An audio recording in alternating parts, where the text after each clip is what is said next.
Welcome to Diplomatic Channel. I am Amarachi Ubani. We're very grateful that 21 of the schoolgirls abducted nearly 2 years ago from Chibok have been released. Everyone's been sending congratulatory messages to the federal government and the president, who says that there was no swamp for Boko Haram members, but that the negotiations for the girls was done with the help of the Swiss government. The girls were received by the International Committee of the Red Cross, who then handed them over to the Nigerian military. These girls have had the rest of their childhood taken away from them, and so the process now begins to reassure them that they're no longer in captivity, that they're safe, and even though life can never be the same as it was before, their future can be much brighter. It's going to be a gradual process, and a lot of patience is required. But let's think about the parents of these girls who finally had their prayers answered. We continue to pray, though, for the release of the others, keeping hope alive, that those still in captivity would eventually be returned home. In other news, however, this week, it's getting tougher for leaders to reach a new agreement on the crisis in Syria. Leaders from 9 countries had met in the Swiss city of Lausanne over the weekend for talks to draw up a new ceasefire, but left without any joint statement. We'll have more on the discussions later, but our focus this week is on the Nigeria-German relations. President Muhammadu Buhari was in Germany a few days ago for talks with Chancellor Angela Merkel. Mrs. Merkel was in Africa last week for a 3-nation tour, and topmost on her mind was how to stop illegal migrations to Europe. Germany is working to consolidate its investments in Africa, which, according to Ambassador Bernhard Schlagheck, has become the future, and everyone should help her get there. Diplomatic Channel returns in a bit. President Muhammadu Buhari was in Berlin a few days ago for talks on regional security, migration and investment in Africa's largest economy.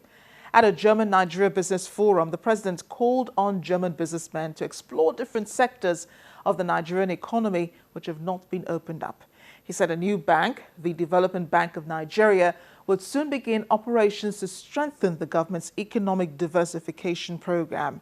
When that bank is fully operational, the president says it would support small and medium enterprises in the country by improving their access to financing. There was a lot of shuffling going on between both countries last week, while Chancellor Merkel was in Mali, Niger and Ethiopia for talks on stemming the tide of migrants into Europe. She also promised more support to fight against drug and people smuggling from the country. Ambassador Bernhard Schlagheck spoke to us about President Muhammadu Buhari's visit and the renewed partnership Germany has with Africa. Ambassador Schlagheck, thank you so much for joining us on the program. This will be your first assignment in Africa. Were you anxious about coming to Nigeria? I would say in high expectations. I mean, I have to tell you a story. I have a good friend of, I studied actually with him, but he's a Nigerian, and he lived in the UK. So I called him as I got the news of being posted to Abuja, and I told him, listen, I'm the next German ambassador to Abuja, and he said, oosh. And then he said, well, if you figure out Nigeria completely in the next 2-3 years, you must be a genius, a new Mozart. So that is a bit, let's say, my point of departure. Nigeria is made up of diverse cultures, languages, religions, peoples. You've only been here a short time. What's it like navigating through these diversity? I think the diversity, the vibrancy, that is one of the greatest richness of this country. And I have sensed Nigeria to be very welcome to me, also very open, a fascinating country, a huge variety of resources, natural resources, but particularly, and that I find extremely interesting, personal resources.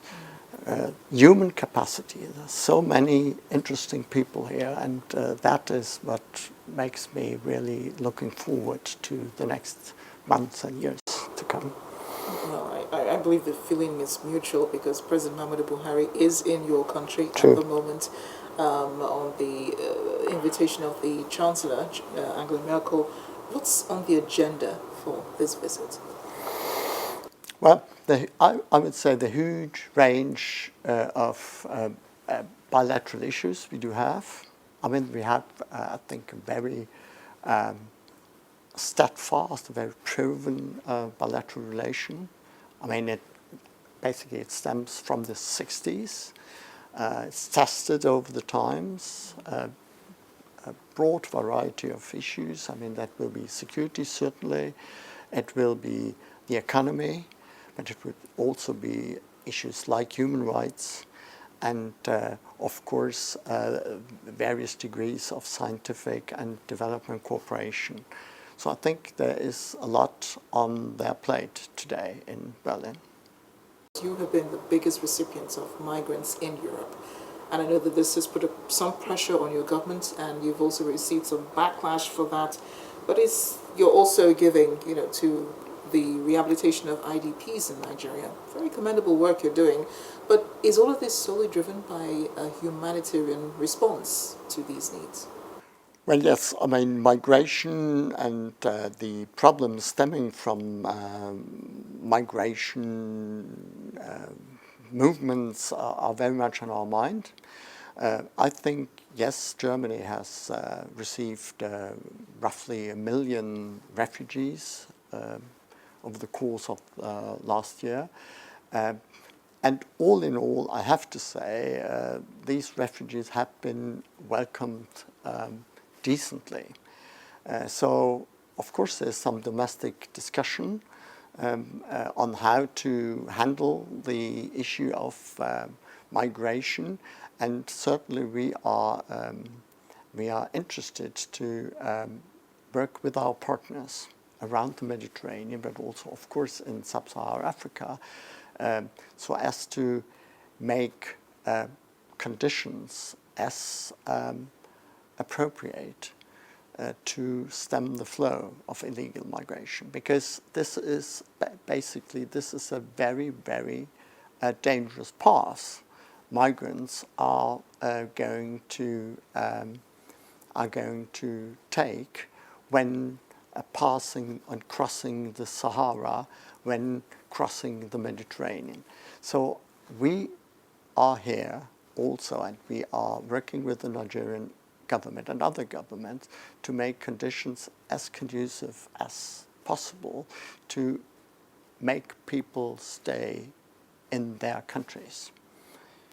And certainly that is also one of the areas President Buhari, on which President Buhari will have an exchange of view with the Chancellor, and which have actually been on the agenda of the Binational Commission some days ago in Abuja between our two foreign ministers. Germany still remains the largest national economy in Europe. You're also the 4th largest by nominal GDP in the world and 5th by GDP. What's it like coming from, an economy like that to an economy in recession? Yes, in recession. But I mean, that is, I would say this is a temporary phenomenon. Nigeria is and remains to be an African giant. As I said in the beginning, a very resourceful country, and will certainly find back and fight back to its genuine strengths before long. Of course, there are steps to be taken, but I'm quite certain that the government will be aware of this and will pursue the right policies, and then you will see Nigeria will be once again #1 in Africa. I'm quite certain about that. There are also German businesses here in Nigeria, and I know that one of your duties will be to work to bring a lot of German investments also into Nigeria.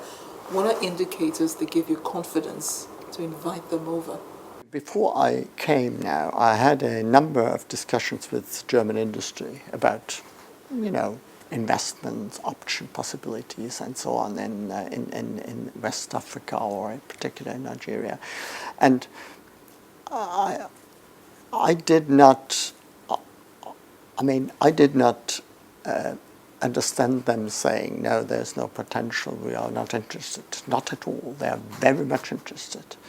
And the bottom line always was there is a huge potential. So Nigeria, I mean, this is a vibrant market of 180 million people with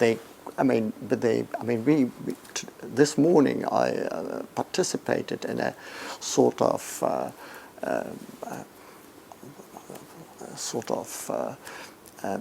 go of a business incubator, digital business incubator, and it was great to see all these people there.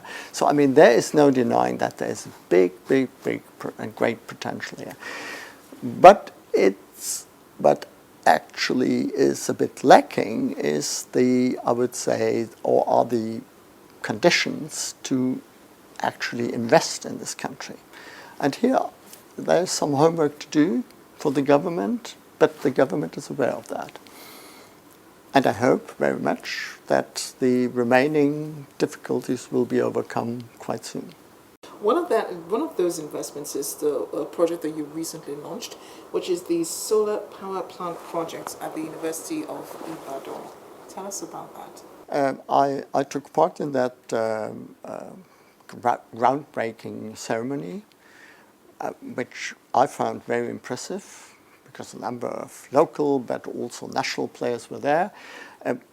But I found this particularly remarkable that this is indeed one of the actions taken in order to set the energy mix of this country on a secure footing. So renewables, I mean, you know, the Germans are very much propagating renewable energy. I'm not saying that is the one and only solution for Nigeria, but it's part of the solution. And I thought it was a very good signal of the preparedness of a very important university, maybe the most important university of Nigeria, to focus and their energy supply on renewables. So I think that was not only, I mean, literally groundbreaking, but it was also, I would say, intellectually groundbreaking, because it shows the way for at least the universities. I mean, powerful universities that had been one of the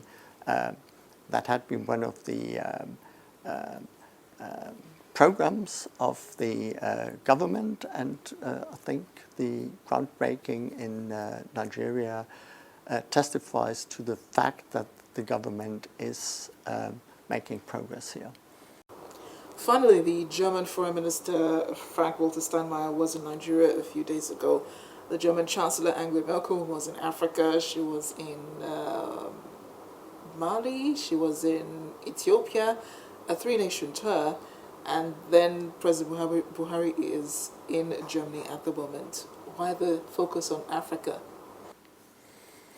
Well, I think people who are or were far-sighted were always saying, I mean, Africa is not only our neighbor, Africa to some extent is also our fate in Europe. So it's a very important relationship between Europe and Africa. And in my reading, both the Chancellor and also the Foreign Minister, they see it exact in that way. Africa is a very important neighbor. So we have to promote relations, we have to talk to the African governments, we have to talk to our partners and friends, and actually that they did. And I, as ambassador now in Nigeria, I'm very glad about that. Stay with us on the program, because up ahead, a night of talks over Syria fails to reach an agreement. Just stay with us.